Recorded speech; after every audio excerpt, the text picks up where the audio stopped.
大家好，这里是穷奢极欲，一个离不开钱的频道。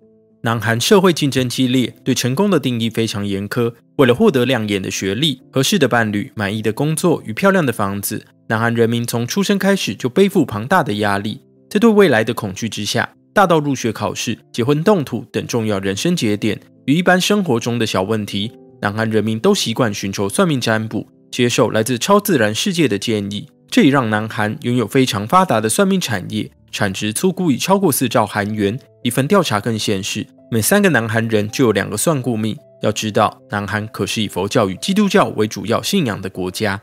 本期影片就要来聊聊南韩这个不问苍天问鬼神的国家。在一个炎热的夏天，卞美金前往首尔郊区的城南市，将女儿的名字与出生日期告诉了一名朝鲜巫教的萨满。这位母亲静静地坐着，双手放在腿上，仔细地听着女儿的升学前进。而萨满在与神灵沟通后开始，卞美金的女儿将进入梦想的大学，让卞美金感到非常欣慰。经过10分钟的咨询，卞美金心满意足地起身离开。她随后对着镜头坦言，自己没办法与其他人讨论女儿升学的问题，但在面对萨满时，却可以坦率说出她的想法与担忧。这样的体验给她带来相当大的帮助。协助卞美金的萨满则表示，当地有不少父母每小时花费5到10万韩元前来询问子女的升学与就业前景。在双方沟通之后，这些父母大多会非常认真看待获得的建议。卞美金并非个案，在许多南韩人民眼中，占卜算命是日常生活的一部分。年轻人常透过算命了解工作与婚姻的前景，老年人则会为儿女子孙祈福，听取未来该如何趋吉避凶。除此之外，许多人都会借由算命决定婚葬、喜庆等仪式的日期。一些企业高层也会采纳神明的建议，做出晋升与雇用时的选择。许多餐厅老板也会请老师算算店名最吉利的开业时间与最佳的室内格局。时间拉回2010年代，当南韩经历经济衰退时，该国的萨满与算命师的数量迅速增加。2017年统计数字显示，该国萨满与算命师从业人数总数多达100万人。这背后有许多原因，其中有些人是寻求心灵安慰，但也有不少失业人士真的想寻求建议来扭转厄运。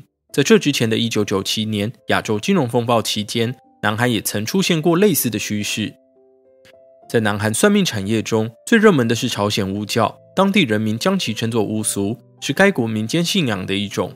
巫俗相信万物皆有灵，而萨满便是联系人与神跟亡灵的中介者，他们会进行各种不同仪式，为上门求助的人民实施占卜、驱邪与祈福。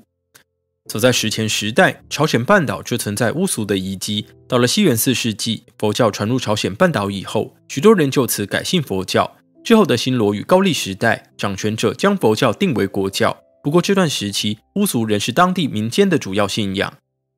一路直到李氏朝鲜独尊儒术，来自官方的大力打击，将巫俗视为落后与迷信的代表。没过多久，巫俗又受到日本殖民政府与朴正熙政权的压制，社会形象一落千丈。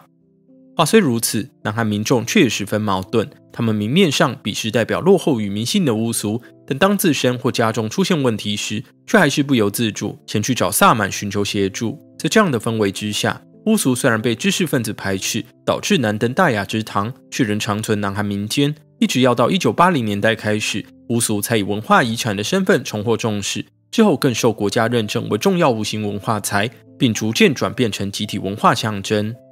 由于历史传承最为悠久，巫俗变成了南韩人民算命时的首选。在2018年的统计中，全南韩约有15万名萨满。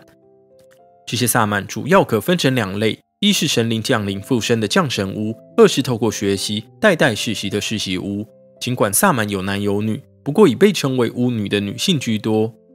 相对于充满神秘色彩的巫俗，受规范的哲学馆也受到许多南韩人民喜爱。说是哲学馆，其实就是占卜专门店的统称，在当地是以正规企业的方式经营。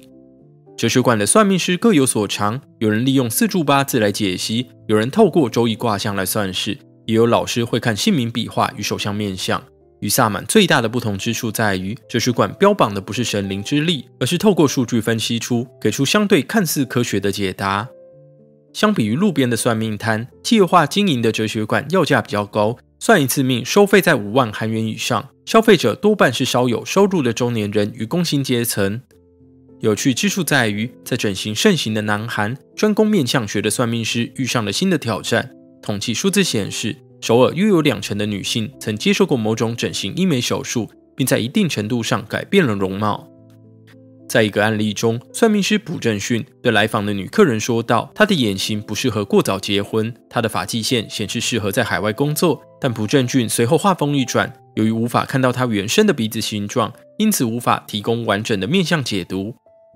朴正训随后解释道，面孔五官可反映出一人的精神与身体状态，藉由对轮廓与肤色的观察，可分析出职场与恋爱等未来运势。在他的经验里，鼻子肥大者通常更富有，但如果是透过整形得来的，就无法改变原本的命运。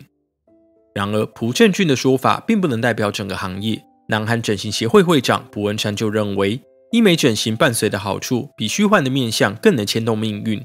他说，透过整形，现代南韩人民比上一代拥有更幸运的面孔。而我们过去在影片中也曾说过，不少南韩人将整形视为通向成功的必要方式。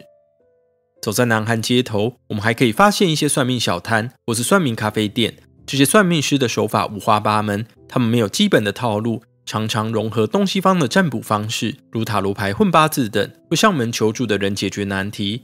有些算命咖啡店主打来店算命送蛋糕饮料，这些地方的氛围就比较轻松，收费也相对低廉，单次收费大约在5000到1万韩元，因此广受学生喜爱。虽然世界绝大多数民族都有算命占卜的习俗，但像南韩这么极端的也不多见。至于背后的因素，我们来听听南韩西江大学田尚正教授的说法。